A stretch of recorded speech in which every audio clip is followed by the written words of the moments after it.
بسم الله الرحمن الرحيم مقعيقة وفرتون معاميش بنجيجا IBS aan ahay alxamdulillah ganacsigayga markii ugu horeeyay maalgelin aan ka qaatay markii dambana muddo kadib maalgelin labaad aan ka qaatay alxamdulillah hadda ma sha Allah ana isku filan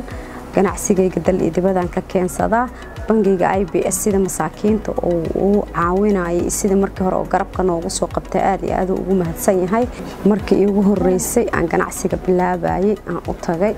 dad asxaabteydan ka maqlay in bangigan maalgelin oo bixinayo waa raacay waa u tagay maalgelin ay siiyeen si wanaagsan ay soo dhaweeyeen ma sha Allah muddo kadib hadana mar labaad maalgelin ka qaatay si fiican ay soo dhaweeyeen hada alxamdulillah shukru lillah ganacsigaygu way bilaalay dal idibadaan ka keensada alxamdulillah hada waa dhaqanaha ilaahay nimcadiis aad ay u mahadsan yihiin bangiga IBS dadka masaakiinta say u taakuleynayaan iyo ganacsiga cusub say u dhisayaan ma sha Allah aad ay u mahadsan yihiin